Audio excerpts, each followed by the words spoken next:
place feels so empty. More than the other places we've been.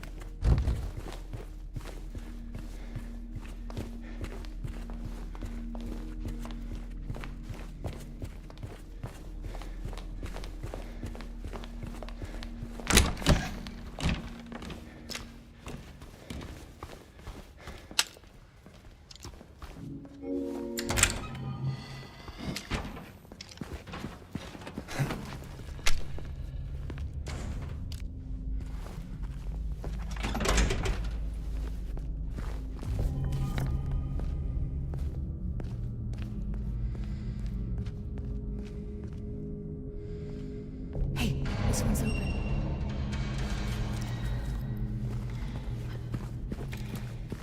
Nope. Doesn't work.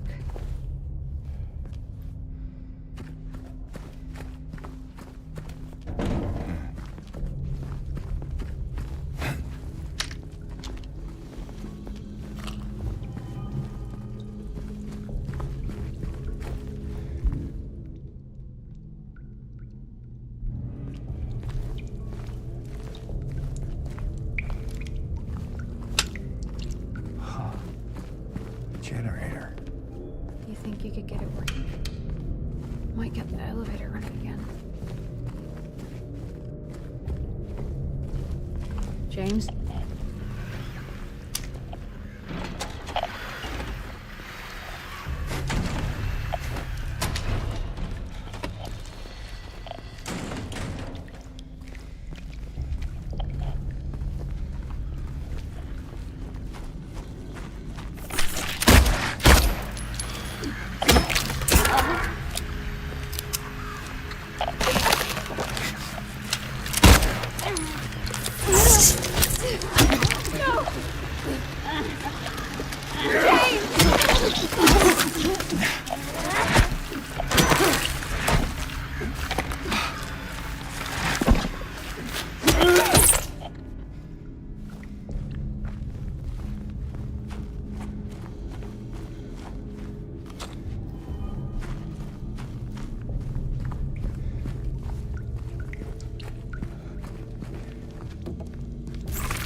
I think you just saved my life back there. Glad I did. Yeah. So am I.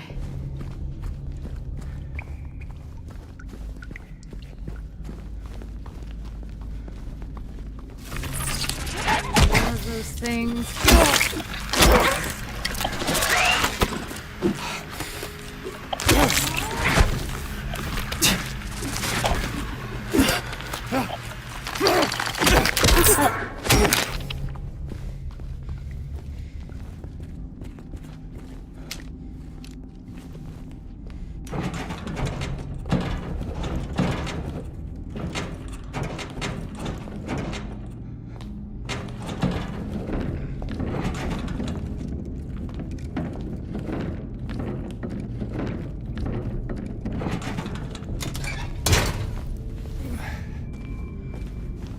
Hey, where are you going?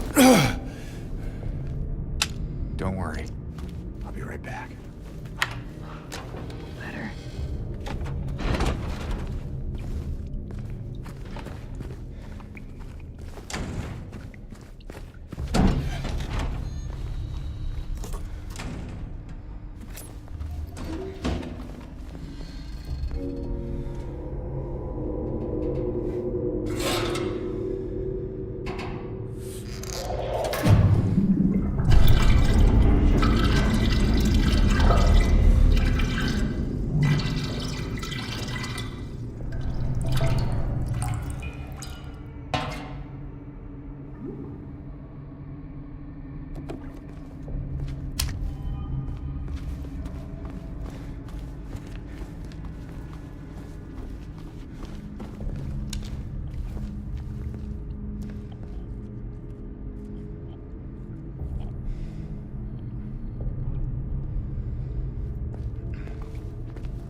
I think they're gone. Now.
Let's check out that elevator.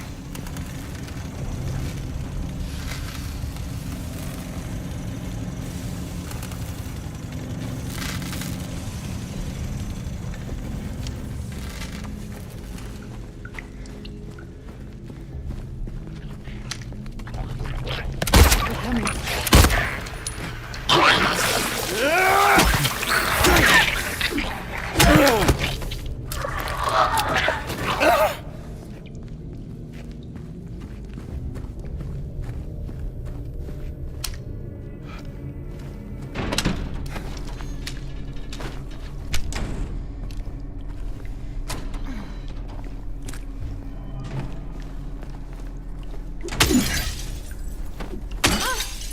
You startled me.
okay?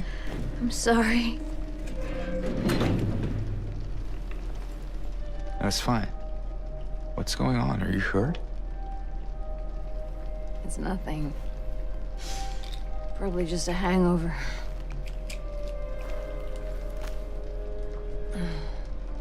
Maybe you should rest. Yeah. Okay.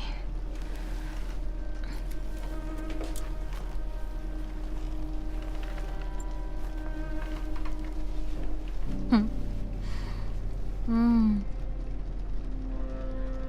So comfy. I'm gonna go look for Laura. I'll be back as soon as I can.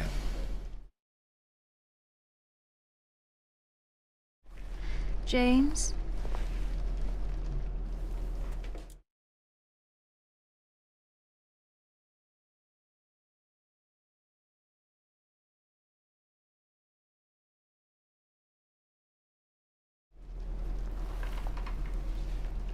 I wanted to ask you. What if you can't find Mary? What will you do?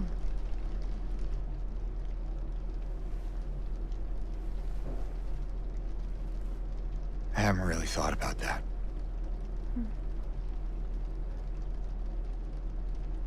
Get back soon, okay?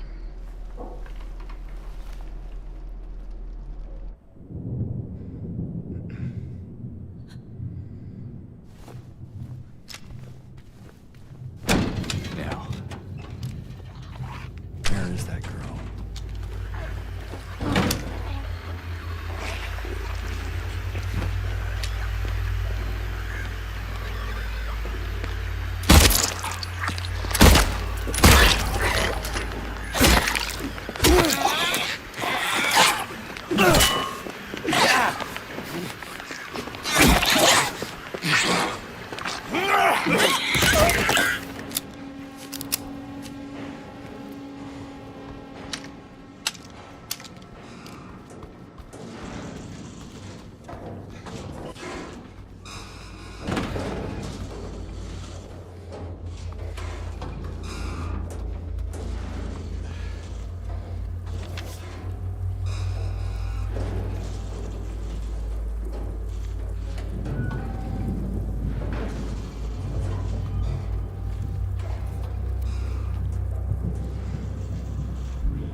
three hopeless cases, but I do not believe it to be a matter of hope.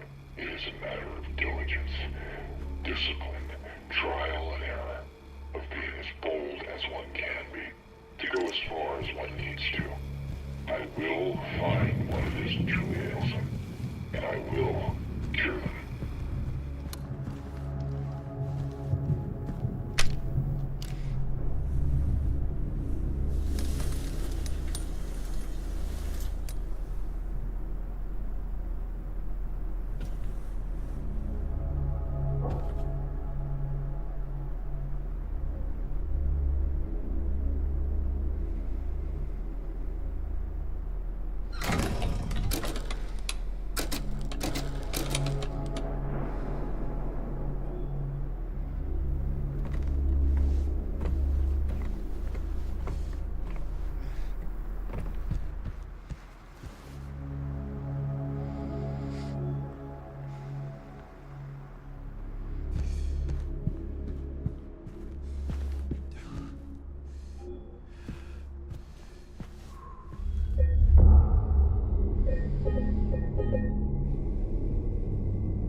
Hey, are you okay? Go away! Don't be afraid, I just want to talk.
challenge.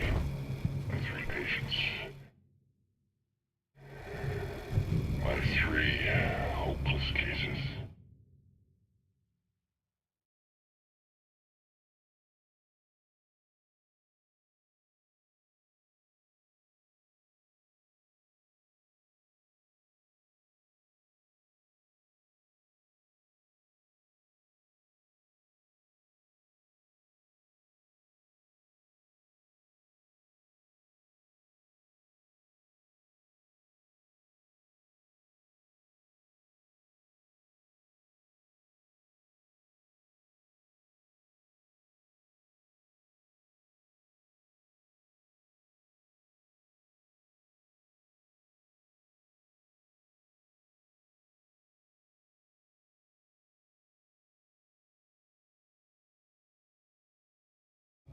But I do not believe it to be a matter of hope. It is a matter of diligence, discipline, trial and error.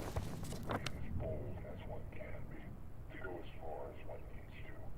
I will find what it is truly innocent, and I will cure them.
Hey. Any luck finding Laura? Not yet. How are you holding up? I'll be okay. Just need a bit more rest.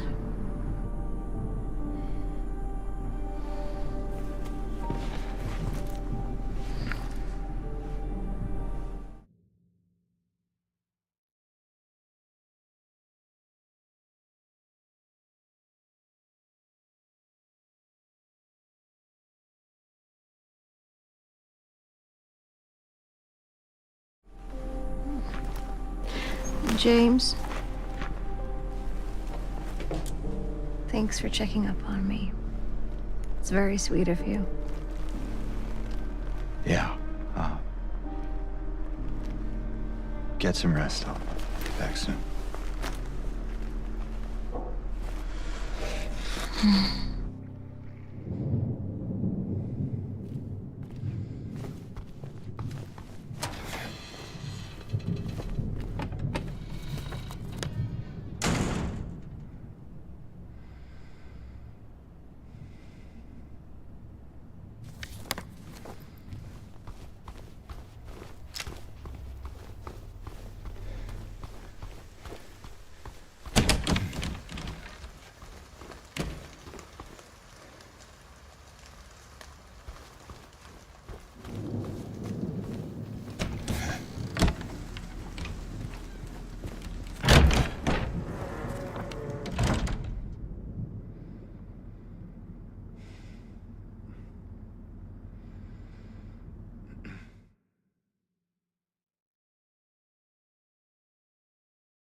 do you know my name? Eddie told me. That big, fat blabbermouth. Laura, why do you keep running away from me? And how do you know about Mary? I just do. What's the big deal? Why can't you just tell me? You gonna yell at me if I don't? No. I won't. Please, just... I need to know. Mary's my friend. We met at the hospital last year. Stop lying. Laura, I'm sorry. Fine! Don't believe me! See if I care! Hey! Let go! Sorry, Laura, but I can't let you just run around this place. You might get hurt. Hurt by what? Look, just stay with me, okay? This is no place for a kid. Fine. But there's something I gotta get. Laura. It's important.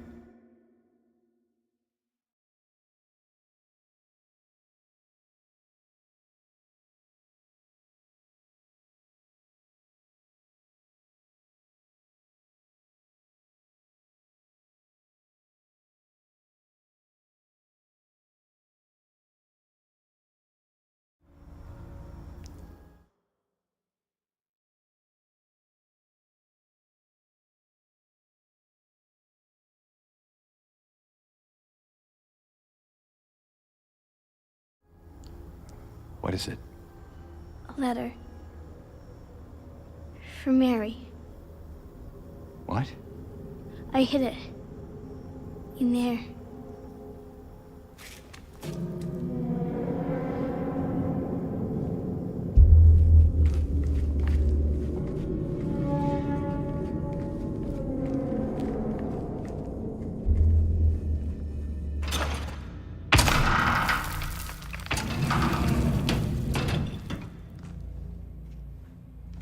You sure this is where you left it? It's in the back. Behind an old pipe. Okay, wait here. Laura? Haha! Open the door, Laura. Why should I? I'm a liar, right? Want me to open it? Huh? Do ya? Laura, open this door right now. What's the magic word? Laura! Nope, that's not it. I guess I won't open it. Get me out of here, you little brat! In your dreams, fart face. Laura, please open the door. There's something in here. Sure there is. A big lying fart face. See ya, fart face! Laura! Laura!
James.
James.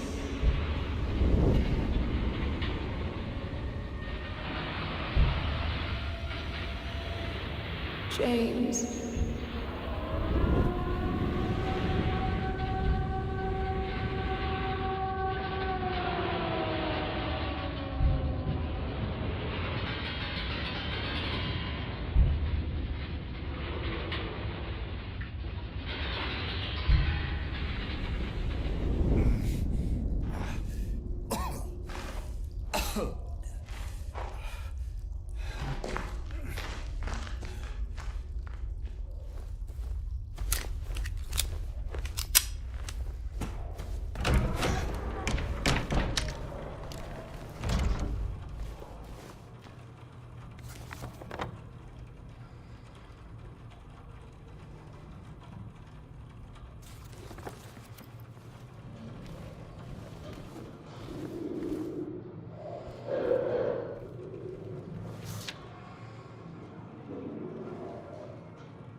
A little later, the pair of them brought their clouds down to land on the bank of the Flowing Sands River.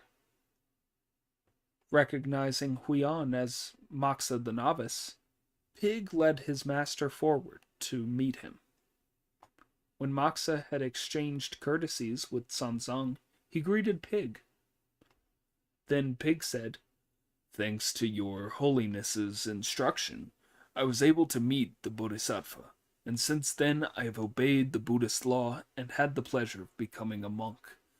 As I have been traveling since then, I've been too busy to go and thank you. Please forgive me." "Don't be so long-winded," said Monkey. "Let's go and call to that wretch." "Call to whom?" asked Sanzang. "I saw the Bodhisattva," said Monkey, "and told her what happened. She said that the ogre of the Flowing Sands River is the mortal incarnation of the great curtain-lifting general who was thrown down to this river as a monster because of a crime he had committed in heaven. He had been converted by the Bodhisattva and has vowed to go to the Western Heaven with you. If we told him we were going to fetch the scriptures, there would have been none of this bitter fighting. The Bodhisattva has now sent Moxa to give this gourd to that fellow to make a Dharma boat that will ferry you across." Sanzang bowed in reverence to the Bodhisattva many times when he heard it, and also bowed to Moxa with the words, "Please do this as quickly as you can, Your Holiness." Moxa then went by cloud and stood over the river with the gourd in his hands. "Wu Jing! Wu Jing!" he shouted at the top of his voice. "The pilgrims who are going to fetch the scriptures have been here for a long time. Why haven't you submitted to them?"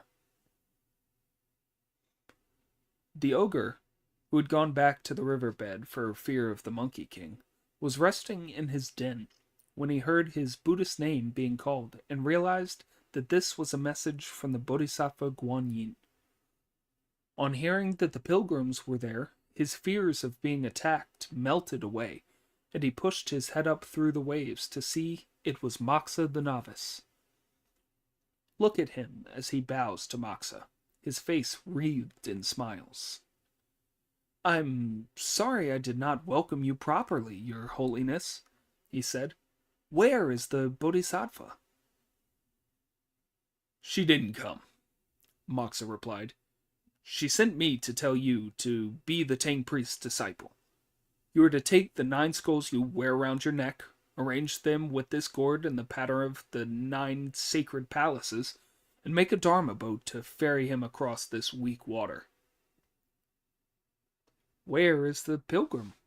Wu Jing asked. "There he is, sitting on the bank," said Moxa, pointing at Sanzang.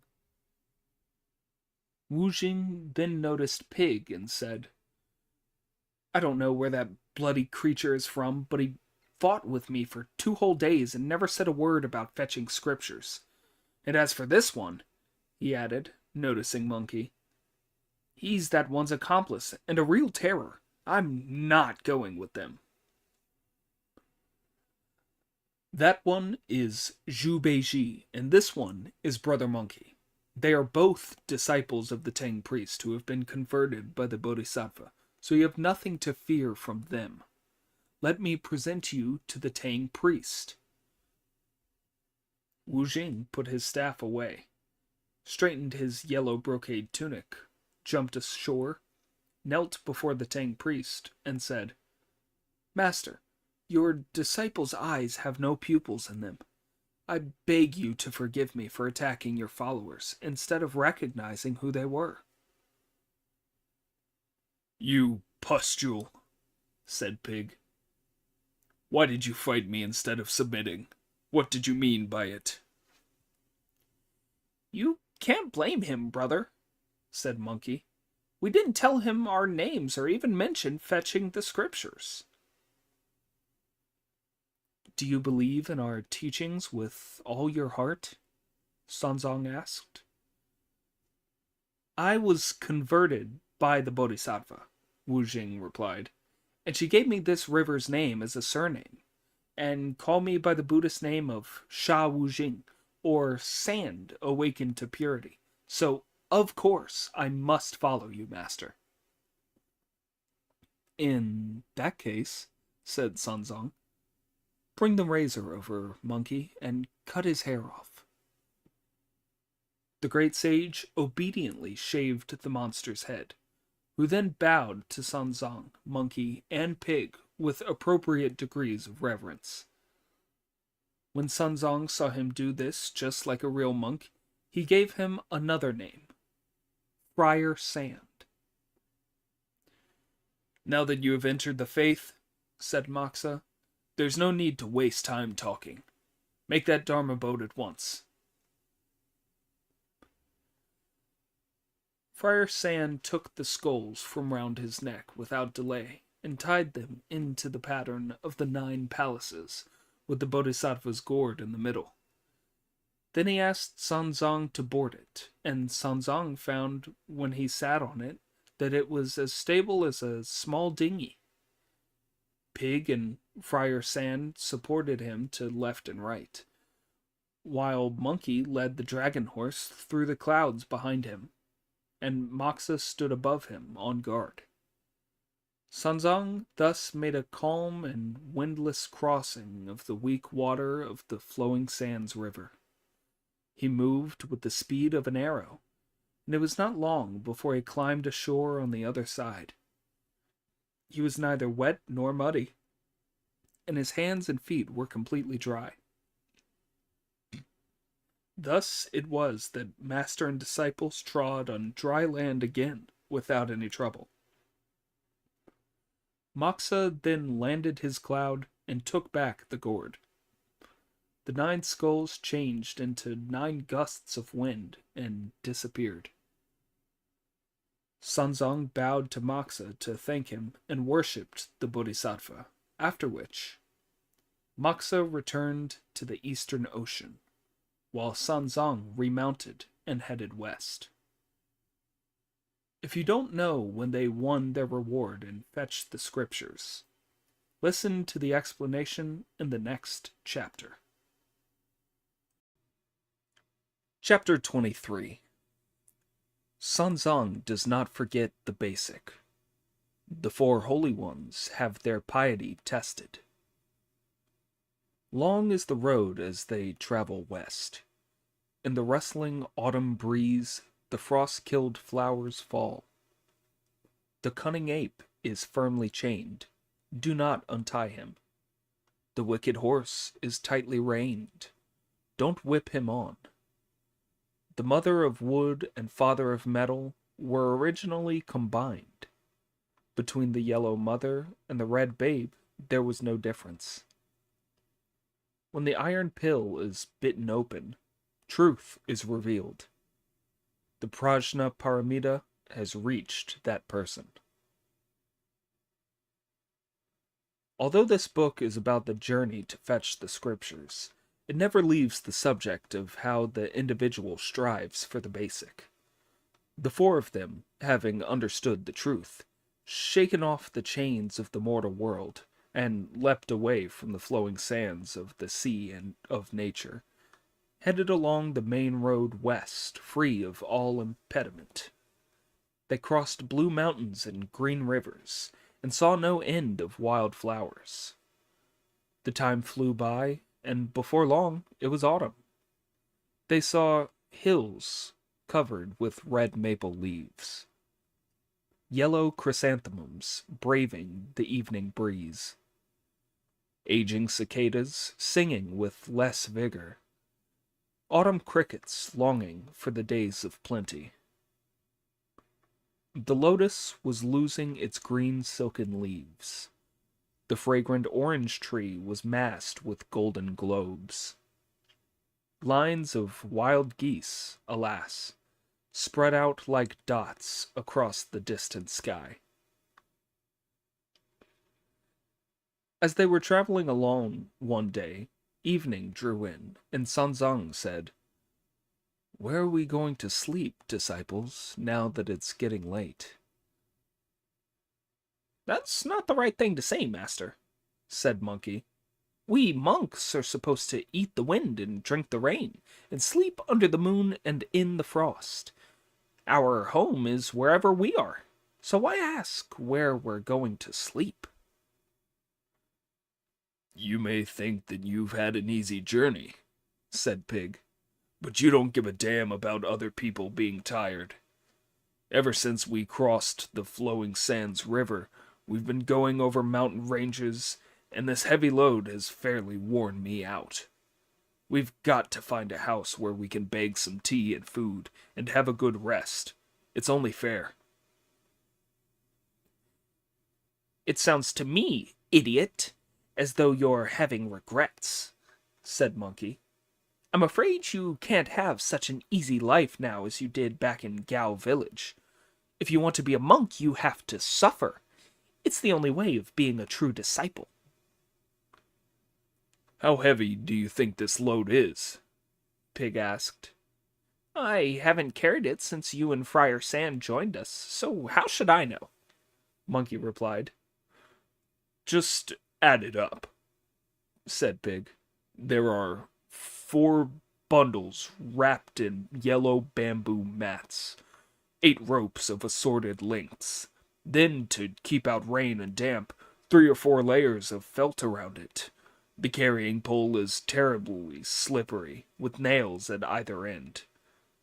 Then there's a bronze and iron 9-ringed staff, and a cape made of bamboo and creeper. With all this luggage to carry day after day, of course I find the going heavy.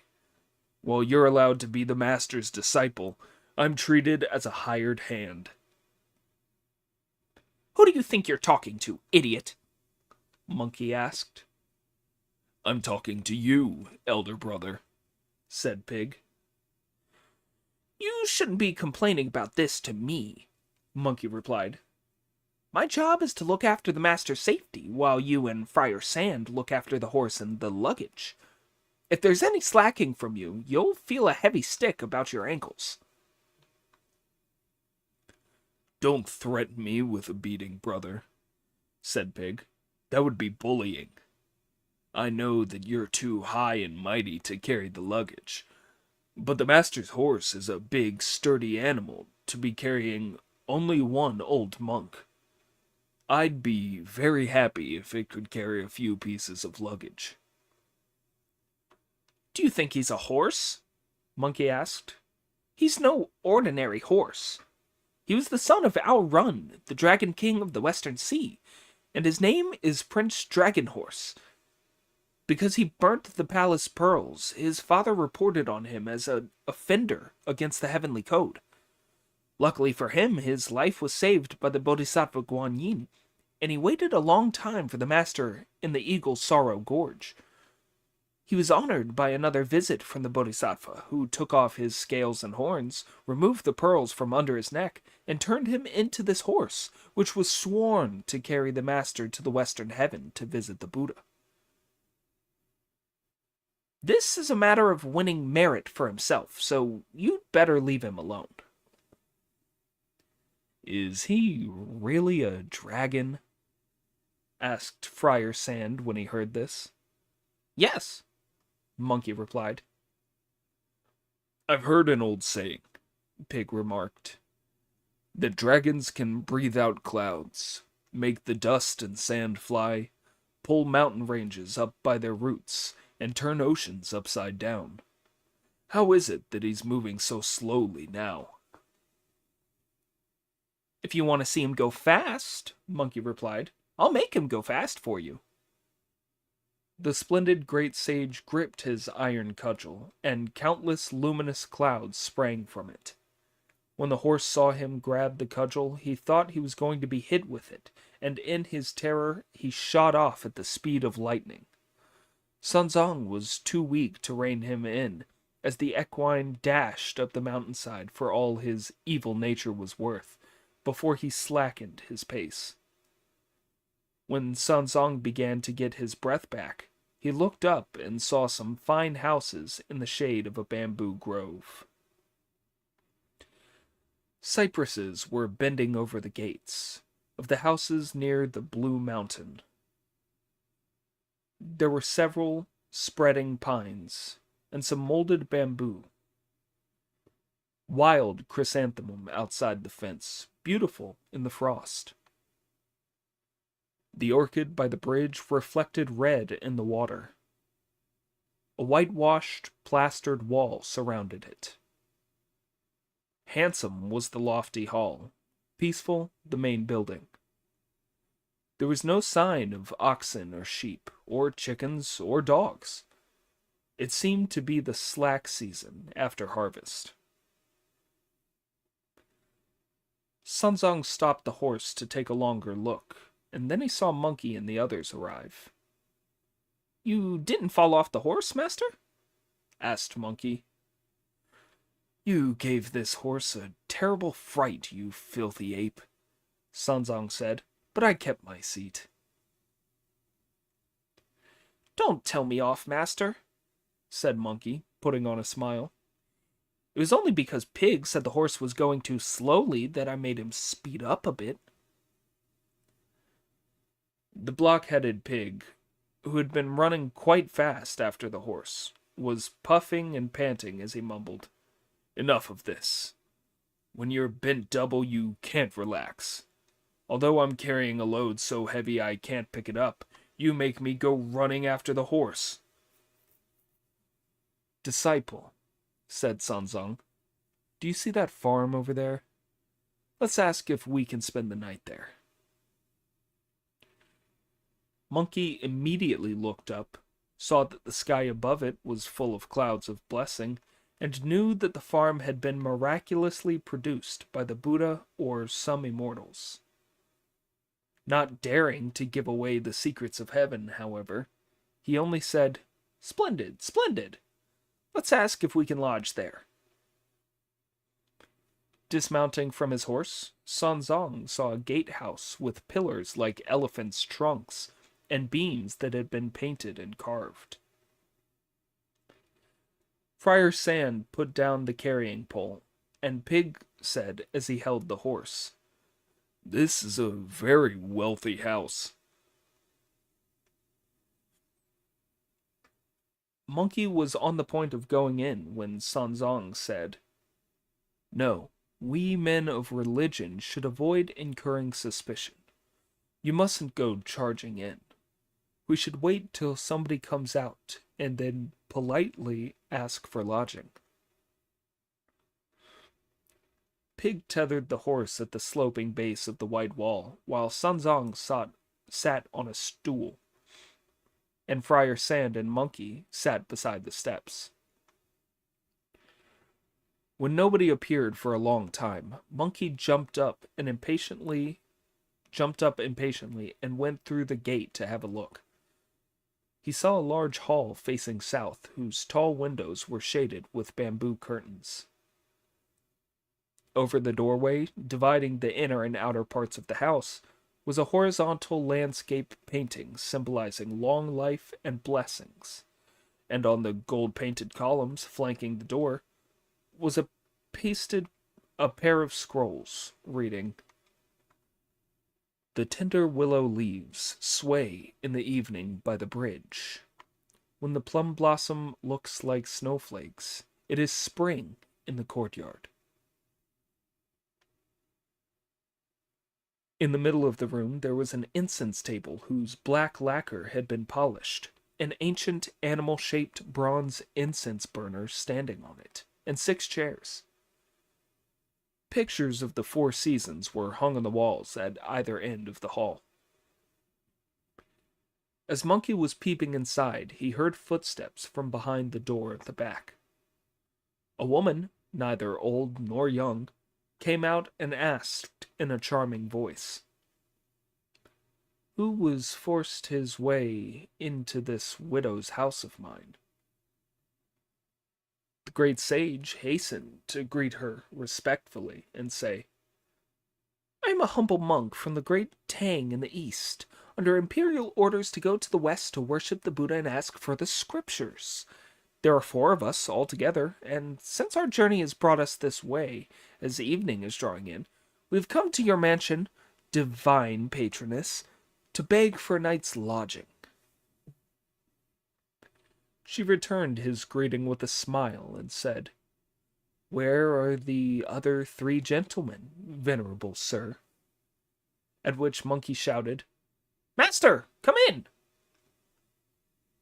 Sanzong, Pig, and Friar Sand then came in, bringing the horse and the luggage with them. As the woman came out of the hall to welcome them, Pig stole a glance at her with greedy eyes. She wore a green silk gown, and over it a pale red jacket, a skirt of yellow brocade, below which showed thick-soled shoes. Her fashionable coiffure was veiled in black, which suited her graying locks, coiled like a dragon. Palace-style ivory combs shone with red and green, and 2 golden pins adorned her hair. Her half-gray tresses soared like a phoenix in flight, and 2 rows of pearls hung from her earrings. Free of powder and paint, her beauty was natural. She was as attractive as a younger girl. When she saw the 3 others, she was more pleased than ever, and she invited them into the main room. When all the introductions had been made, she asked them to sit down and have some tea. A servant girl with her hair in plaits came in through the door leading to the back of the house. She was carrying a golden tray on which were set white jade cups of steaming hot tea, as well as exotic fruits that smelt delicious. Her sleeves were wide, and with her fingers as slender as bamboo shoots in spring, she handed each of them a jade bowl and bowed. When the tea had been drunk, the mistress ordered a meatless meal to be prepared. "What is your name, venerable Bodhisattva?" asked Sanzong, spreading out his hands. "And what is this place called?"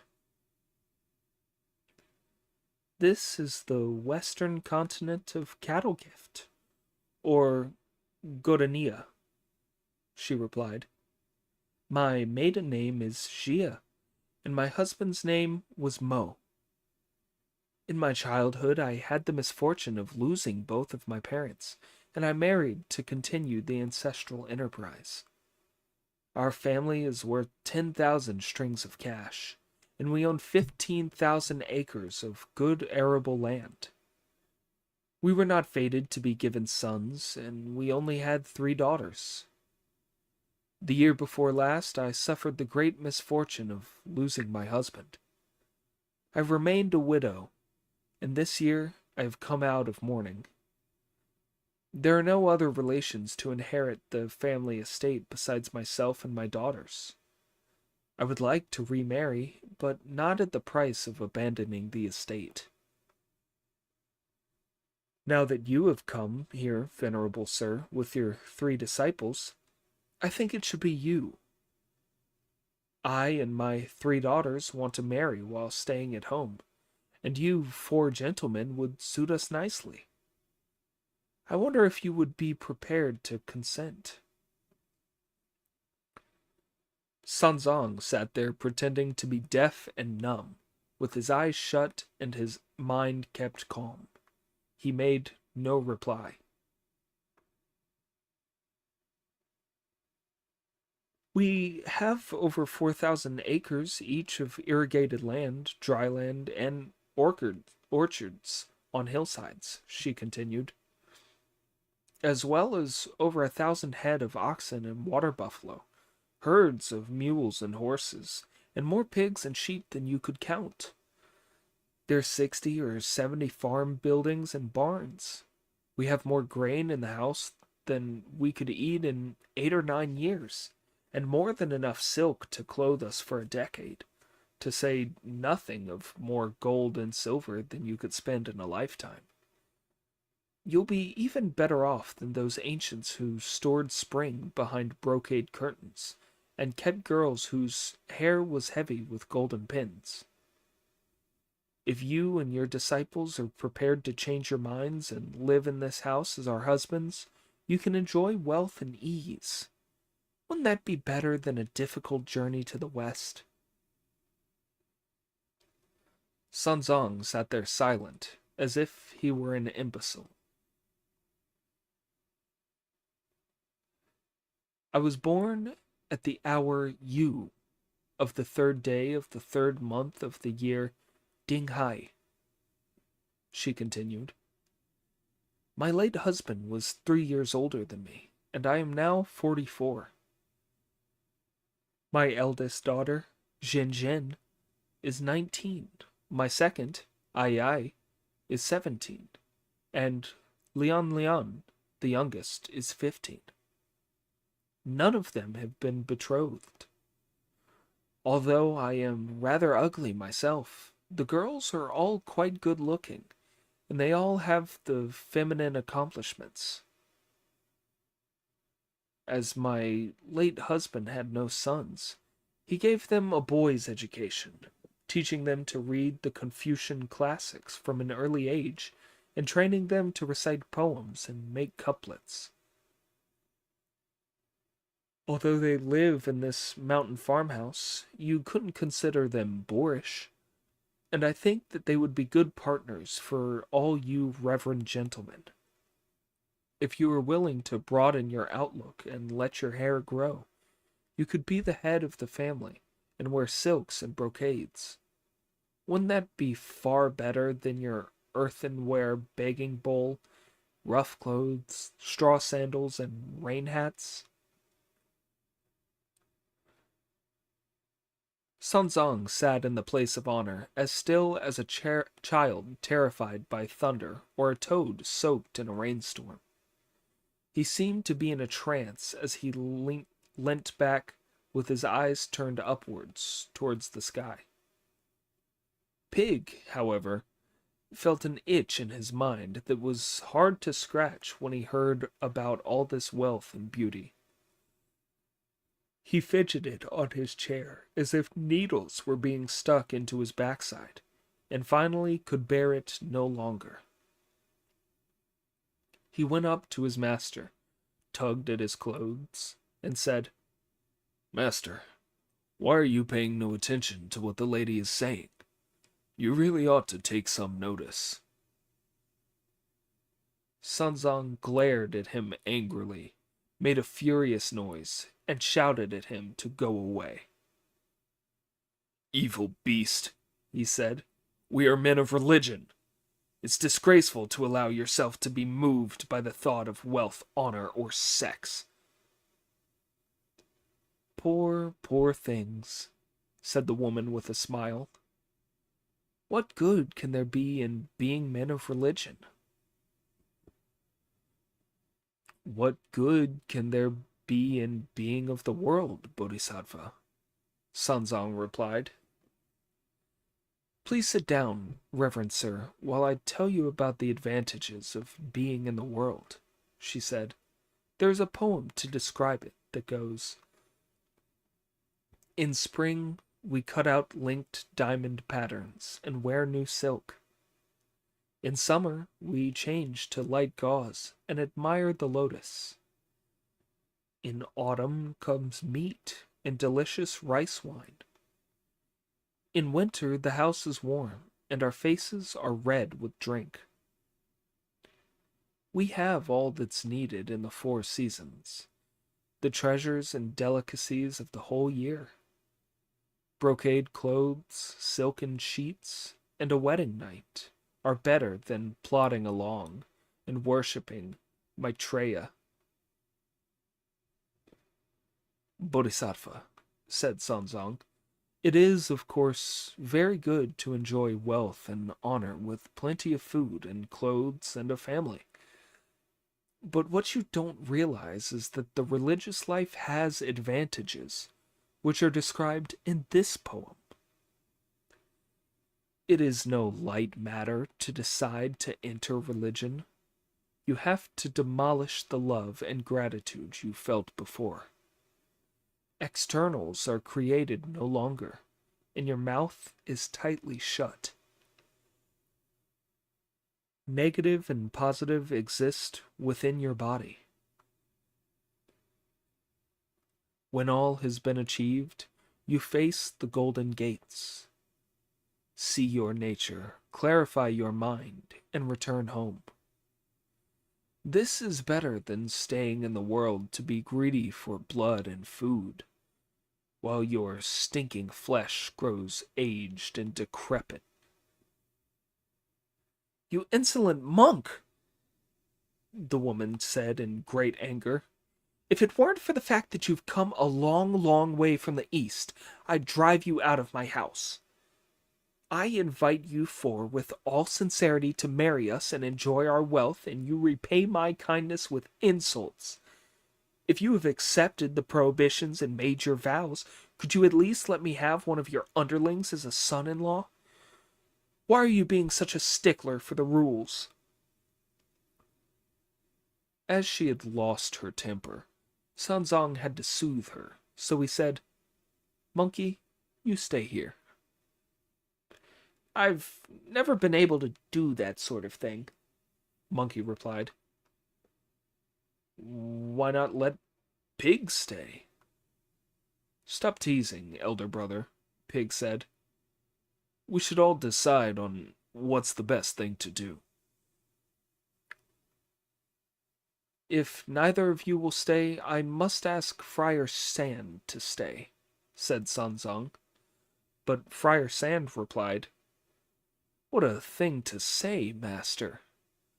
I was converted by the Bodhisattva, agreed to obey the prohibitions, and waited till you came, and since taking me as your disciple, you've taught me more. I haven't been with you for 2 months yet, and I've had no time to win any merit at all. How could I possibly want wealth and position? I want to go to the Western Heaven even if it costs me my life, and I'm certainly not going to frustrate my hopes by doing that."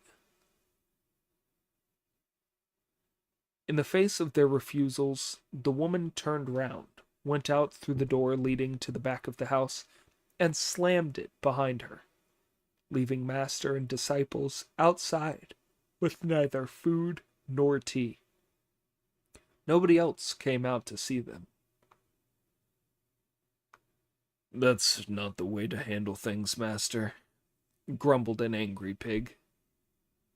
"You should have been more flexible and given her some non-committal answer. Then you'd have got some food out of her. That way we'd have eaten well tonight, but you would still have been able to refuse to marry them in the morning. We're going to have a lousy night with nothing to eat if that inside door is shut and nobody comes out to us." "Brother Pig, you should stay here and marry one of the girls," said Friar Sand. "Lay off me," Pig replied. "We must decide what's the best thing to do." "Why, brother?" said Monkey. "If you want to marry one of them, you'll make our master and the woman in-laws, and you can be a husband living with his in-laws." "A family as rich as this is bound to give a good dowry, as well as a feast for relations, which will do us all a bit of good. So it's in all our interests for you to return to worldly life here." "It sounds all right," said Pig, "but it would mean going back to the world after leaving it, and marrying again after ending another marriage." "Did you have a wife before, then?" asked Friar Sand. "So you still don't know," said Monkey, "that he used to be the son-in-law of Squire Gao in Gao village, in the land of Stubet. After I defeated him, and the Bodhisattva converted him, and made him promise to observe the prohibitions, we managed to force him to become a monk. So he left his wife and joined our master for the journey to the Buddha in the West. I think that now he's been away from her for so long he's remembering all that business again." When he heard this woman's offer, it revived his old ideas. Blockhead, he continued, addressing Pig. Marry into this family as a son-in-law. I won't report on you, provided you bow to me a few times. Nonsense, nonsense, said Pig. You've all been thinking the same thoughts, but you pick on me to make an exhibition of. It's always said that a monk among pretty women is a hungry ghost, and that goes for all of us. But by acting so high and mighty, you've ruined our chances of doing well here. We haven't cast our eyes on so much as a cup of tea, and there isn't anyone to light the lamps for us. We may be able to stick it out for a night, but that horse will have to carry our master again tomorrow, and if he gets nothing to eat all night, he'll collapse. You lots sit here while I take him out for a feed. He untied the animal and dragged it out in a great hurry, at which Monkey said, Friar Sand, you sit here with the master while I follow him and see where he pastures that horse. If you want to keep an eye on him, you may do so, Sanzang said, but don't play any tricks on him. I understand, said Monkey, and as he went out of the room, he shook himself, turned into a red dragonfly, flew out of the main gate, and caught up with Pig. Instead of letting the horse eat what grass there was, the blockhead chivied and dragged it round to the back door of the house, where he saw the woman and 3 daughters admiring some chrysanthemums. When they saw Pig coming, the 3 girls rushed inside, while their mother remained standing in front of him. Where are you going, Reverend Sir? She asked. The idiot dropped the horse's bridle, greeted her respectfully, and said, I'm pasturing the horse, Mother. That master of yours is too prim and proper, she said. Wouldn't you rather marry here than go on plodding west as a traveling monk? They're under orders from the Tang Emperor, Pig replied with a grin, and are too scared of disobeying him to do a thing like this. When they put the treasure on me in the hall just now, I was in a very awkward spot. I hope you don't mind about my long snout and big ears. I don't mind, she said, as long as we can have a man about the house, though my girls might not find you very attractive. Tell your girls not to be so particular about a husband, said Pig. That Tang priest may be very handsome, but he's completely useless. Although I'm about as ugly as they come, I have something to say for myself. What would that be? She asked. His reply was, I may not be much to look at, but I certainly get things done. 15,000 acres, I can plow without an ox. Just by using my rake, I plant crops that come up well. I can summon rain in a drought, call up a wind when there's none. If you find your house too small, I can add 2 more stories, or 3. If the ground needs sweeping, I'll sweep it. If the ditches are blocked, I'll make them run. I can do all sorts of household jobs, and perform miscellaneous duties in the home. Very well, then, she said. If you can manage the work about the place, you'd better go and talk it over with your master. If there are no problems, then you can marry one of the girls. There's no need to talk it over with him, Pig said. He's not my father or mother, and it's entirely up to me whether I do it or not. Very well, then, she said. Wait while I tell the girls. With that, she went in and shut the door behind her. Pig still did not let the horse graze, but dragged it round towards the front of the house. Unbeknown to him, Monkey, who knew all about what had happened, flew back, changed back into his own form, and said to the Tang priest, "Master, Pig is leading the horse back."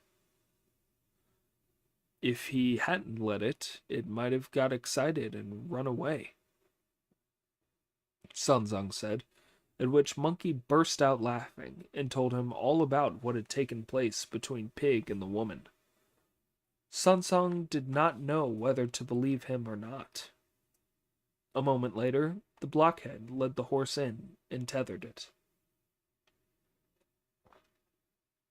"Have you grazed the horse?" Sanzong asked. "I couldn't find any grass that was good enough," said Pig, "so I couldn't graze it." "You may not have been able to graze the horse," said Monkey, "but you managed to do some horse trading." This jib made the idiot realize that the cat was out of the bag, so he hung his head and did not say a word. There was a creak as a side door opened, and the woman and her 3 daughters, Jinjin, Ai, and Lian Lan, came in with a pair of lamps glowing red and 2 portable incense burners from which sweet-smelling smoke curled up as the jade ornaments at their waist tinkled. The 3 girls greeted the pilgrims, standing in a row in the middle of the room and bowing. They were undoubtedly beauties. All had moth eyebrows, glistening blue, pale and spring-like faces. Seductive beauties who could tumble kingdoms, disturbing men's hearts with their quiet charm. Elegant were their ornaments of golden flowers. Their embroidered sashes floated above the worldly dust. Their half-smile was a bursting cherry. Their breath was perfumed as they walked with slow steps. Their hair was covered with pearls and jade, trembling under countless jeweled ornaments. Their whole bodies were fragrant, covered with delicate flowers of gold. Why mention the beauty of the woman Chu, or the charms of ZZ? They really were like fairies from the 9th heaven, or the Lady of the Moon coming out of her palace.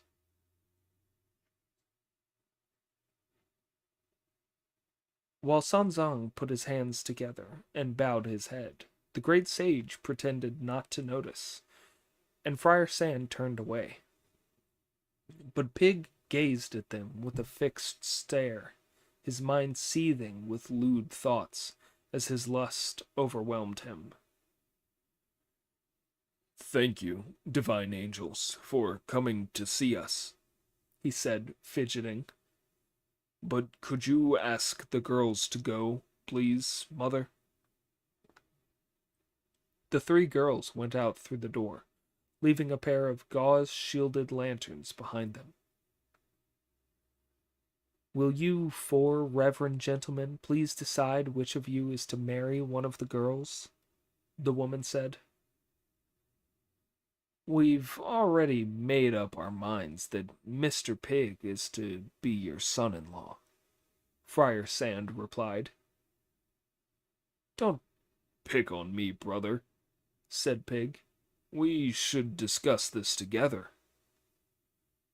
"No need to," said Monkey. "You've already fixed everything up at the back door and called her mother, so there's nothing to discuss. Our master can represent the groom's family. This lady is the bride's family. I can be the best man, and Friar Sand can be the matchmaker. There's no need to bother with the usual exchange of letters, and today is a most auspicious one, full of heavenly grace. So bow to the master and go in to be her son-in-law." "Impossible," said Pig. "Impossible. I couldn't do a thing like that." "Stop trying to cover up, blockhead," said Monkey. "You've already called her mother umpteen times. There's nothing impossible about it at all. Hurry up and fulfill your promise so that we can have some wedding wine, which will be one good thing about it. Seizing Pig with one hand and grabbing the woman with the other, he said, "As the bride's mother, you should take your son-in-law inside." The idiot pig hesitated, wanting to go in, and the woman said to the servants, "Bring table and chairs, and give these 3 relatives of ours a meatless supper. I'm taking our son-in-law inside." Then she told the cooks to prepare a banquet for their friends and relations the following morning. The servants did as they were told, and the other 3 pilgrims ate their supper, spread their bedding, and went to sleep in their places. Pig followed his mother-in-law inside, and as he lost count of the number of rooms he went through, constantly tripping over the thresholds. "Don't go so fast, mother," he said, "and please guide me as I don't know the way." "These are all granaries, storehouses, and milling rooms," she said. "We haven't reached the kitchens yet." "What an enormous house," said Pig, as he went round many a corner, tripping and bumping into things, until he reached the inner apartments of the house. "Your brother said that today was a very auspicious day," the woman said, "which is why I've brought you inside. But as we're doing things in such a rush, I haven't had time to call in a fortune teller or arrange a proper ceremony with the scattering of fruit. You must just bow 8 times, and that will have to do." "A good idea, mother," said Pig. "You sit in the seat of honor, and I'll bow to you a few times. That can be the wedding ceremony and thanking the bride's family rolled into one, which will save trouble." "Very well, then," said the woman with a laugh. "You are a most capable and practical son-in-law. I'll sit here while you bow to me." In the room glittering with silver candles, the blockhead bowed to her, then asked which of the girls would be married to him. "That's the problem," his mother-in-law said. "If I give you the eldest, the second one will be upset. And if I give you the second one, I'm afraid the third one will be. And if I give you the third, the eldest will be. So I haven't decided yet." "If there's any danger of them quarreling," said Pig, "then give me all of them to save the family from being troubled with arguments and squabbles." "What a suggestion!" his mother-in-law exclaimed. "You're certainly not having all my daughters to yourself." "Don't be silly, mother. What's unusual about 3 or 4 wives? Even if there were several more of them, I'd take them on with a smile. When I was young, I learned the art of protracted warfare, and I can guarantee to keep every one of them happy." "No, no," the woman said. "I have a handkerchief here. Tie it round your head to cover your face, and we can let heaven decide which one you'll marry. I'll tell the girls to walk in front of you while you stretch your arms out. The one you catch will be yours." The blockhead obediently tied the handkerchief around his head, and there is a verse to prove it. "The fool, not knowing his own fate, was wounded by the sword of sex as he harmed himself in secret." There have always been proper wedding rites, but today the groom blindfolded himself. When he had tied the handkerchief on firmly, the idiot said, "Mother, please ask the girls to come out."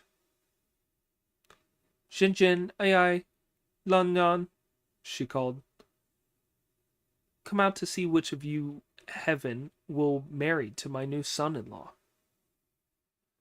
He heard the tinkling of jade ornaments and smelt rare perfumes as if fairies were there, so he reached out to grab one. He groped about to his left and his right, but without success. There were so many girls running about, he had no chance of catching one. When he stretched east, he only put his arms round a pillar. When he stretched west, he felt only a wall. As he rushed from one end of the room to the other, he felt so dizzy that he lost his balance and kept tripping over. He stumbled into the door when he went forward, and collided with the brick wall when he went back, bumping, crashing, and falling over till his snout was swollen and his head blue with bruises. Finally, he sat on the floor and said as he gasped for breath, "Mother, your daughters are so slippery I can't catch a single one of them. Whatever shall I do?" "They're not slippery," she said, taking off the handkerchief. "They're all too shy to marry you." "If they won't marry me," Pig said, "then you marry me." "What a son-in-law," she said. "He doesn't care whether they're young or old. He even wants his own mother-in-law. Now each of these clever girls of mine has made a brocade shirt, sewn with pearls. I'll tell whichever girl it is whose shirt you put on to marry you." "Great, great, great," said Pig. "Bring out all 3 shirts for me to try on, and if I can get them all on, I'll marry all of them." The woman went back inside and brought out only one shirt, which she handed to Pig. The idiot took off his own black cloth tunic and pulled on the shirt, but before he could tie the belt at the waist, he fell to the ground with a thump and found himself tightly bound with many ropes. He was in great pain, and all the women had disappeared. When Sun Zong, Monkey, and Friar Sand woke up, the east was already lightening, and as they opened their eyes, they looked around them. They saw none of the lofty buildings that had been there.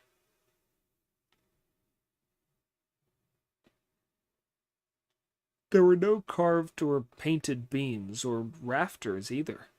They'd all been sleeping in a grove of pine and cypress. Sun Zong called for Monkey in terror, and Friar Sand said, "Elder brother, we're done for." "Done for? They were demons." "What do you mean?" asked Monkey, who understood what had happened with a trace of a smile. "Look where we've been sleeping," said Sun Zong. "We're very comfortable here under the pine trees," said Monkey, "but I wonder where that idiot is being punished." "Who's being punished?" asked Sun Zong. "The woman and the girls last night were some bodhisattvas or other appearing to us in disguise," replied Monkey with a grin. "And I suppose they went away in the middle of the night. I'm afraid Pig is being punished." On hearing this, Sun Zong put his hands together and worshipped. And then they saw a piece of paper hanging from a cypress tree and fluttering in the breeze. Friar Sand hurried over to fetch it and show it to their master, who saw that there were 8 lines of verse on it. The old woman of Mount Li had no yearning for the world, but the Bodhisattva Guan Yin persuaded her to come. Samantabhadra and Manjusri were both present, disguised as pretty girls among the trees. The holy monk were too virtuous to return to lay life, but the unreligious Pig was worse than worldly. From now on he must calm his mind and reform. If he misbehaves again, the journey will be hard. As Sun Zong, Monkey, and Friar Sand read out those lines, they heard loud shouts from the depths of the wood. "Master, they tied me up and left me to die. I'll never do it again if you save me. Is that Pig shouting, Friar Sand? Asked Sunzong, and Friar Sand said, yes. Although that blockhead is obstinately stupid in mind and nature, said Sunzong, he is an honest fellow. Besides, he is very strong and can carry the luggage. And we should also remember that the Bodhisattva saved him and told him to come with us. I don't think he'll have the nerve to do it again. Friar Sand then rolled up the bedding and arranged the luggage, while Monkey untied the horse and led it along as he guided the Tang priest into the wood to investigate. Indeed, the pursuit of righteousness, you must be careful, and sweep away desires in your return to the truth. If you don't know whether the blockhead survived or not, listen to the explanation in the next installment. Chapter 24. On the mountain of infinite longevity, a great immortal entertains an old friend. In the Wuzhuang Temple, Monkey steals manfruit. The three of them went into the wood and saw the idiot tied up under a tree, yelling and howling in unbearable pain. Monkey went over to him and said with a laugh, "What a son-in-law! So late, and you still haven't got up to thank your mother-in-law, or come to tell the good news to the master. Why are you still playing around here? Where's your mother-in-law? Where's your wife? You make a fine, strapped-up, well-beaten son-in-law." The blockhead, burning with humiliation at being thus mocked, gritted his teeth to stop himself howling in his agony. Friar Sand was overcome with pity when he saw him, and, putting down the luggage, he went over and untied him. The idiot kowtowed to him in gratitude. He was suffering terrible remorse. There is a poem to the tune "The Moon in the West River" to prove it. Sex is a sword that wounds the body. Whoever lusts for it will suffer. A pretty girl of 16 is far more dangerous than a yaksha demon. There is only one origin, and there are no extra profits to staff in the sack. Better store all your capital away, guard it well, and don't squander it. Pig used a pinch of earth to represent burning incense and bowed in worship to heaven. "Did you recognize the Bodhisattva?" Monkey asked. "I was lying here in a faint, and my eyes were seeing stars, so I couldn't tell who it was." Monkey handed him the piece of paper, and when he saw the divine message, Pig was more ashamed than ever. "You're very lucky," said Friar Sand with a laugh. "You've got 4 bodhisattvas as your relations now." "Please don't talk about it," said Pig. "I really don't deserve to be human. I'll never misbehave again in future. And even if the effort breaks my bones, I'll rub my shoulder and carry our master's luggage to the west." "That's more like it," said Sanzong. Monkey then led his master along the main road. After they had been going for a long time, walking and resting, they saw a high mountain blocking their way. "Disciples," said Sanzong as he reined in the horse and stopped giving it the whip, "we must be very careful on that mountain. I'm afraid there may be fiends and demons on it who will attack us." "With us 3 followers," said Monkey, "you needn't fear demons." Sanzang, his worries ended, pressed forward. The mountain was certainly a fine one. The mountain was very high, and craggy was its majesty. Its roots joined the Kunlun Range. Its summit touched the Milky Way. White crane came to perch in its locust and cypress trees. Dark apes hung upside down from its creepers. When the sun shone bright on its forests, it was enveloped in a red haze. When winds sprang from dark valleys, colored clouds scudded across the sky.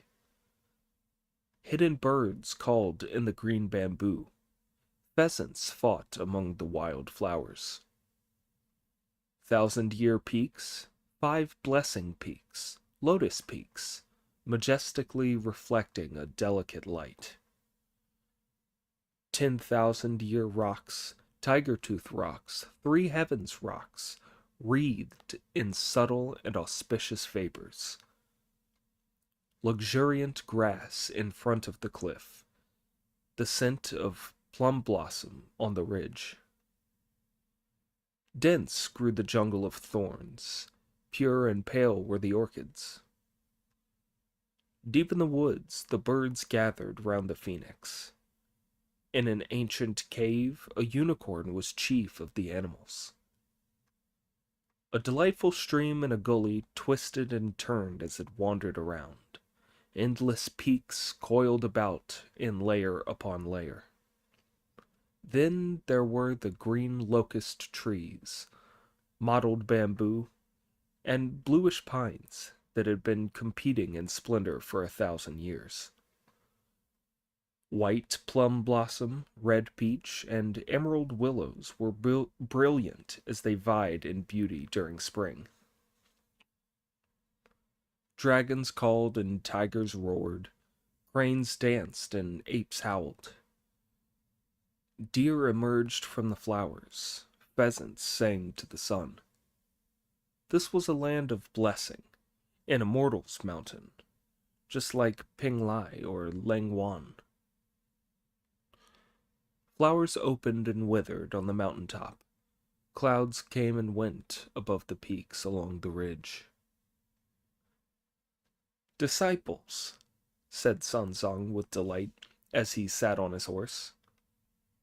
I've crossed many mountains on my journey west, and they were all steep and rocky, but none of them could be compared to the extraordinarily beautiful scenery here. If this isn't far from the Thunder Monastery, we had better put ourselves in a solemn and reverent mood to meet the Buddha. It's early days yet, said Monkey with a laugh. That's not an easy place to get to. How far are we from Thunder Monastery, elder brother? Asked Friar Sand. 36,000 miles, Monkey replied, and we haven't covered 1/10 of it. How many years will it take us to get there? Pig asked. You 2 younger brothers of mine could manage it in 10 days or so, and I could go there 50 times over in a single day and still be back before sunset. But for our master, it doesn't bear thinking about. Tell me, Monkey, how long will it take? Asked Sanzong. If you went from childhood to old age, said Monkey, and from old age back to childhood again, and you did it 1,000 times over, you'd still find it hard to get there. But if you see your true nature, are determined to be sincere, and always remember to turn your head back to enlightenment, then you will have reached Vulture Peak. Even if this isn't the Thunder Monastery, said Friar Sand, good people must live amid such fine scenery as this. Quite right, said Monkey. There couldn't be any evil creatures here. This must be the home of holy monks or immortals. Let's look around here and take our time over it. The mountain was called the Mountain of Infinite Longevity, and there was a Taoist temple on it called the Wuzhuang Temple. In this temple lived an immortal whose Taoist name was Jin Wanzi. He was also known as Conjoint Lord of the Age. The temple had a rare treasure, a miraculous tree that had been formed when primeval chaos was first being divided.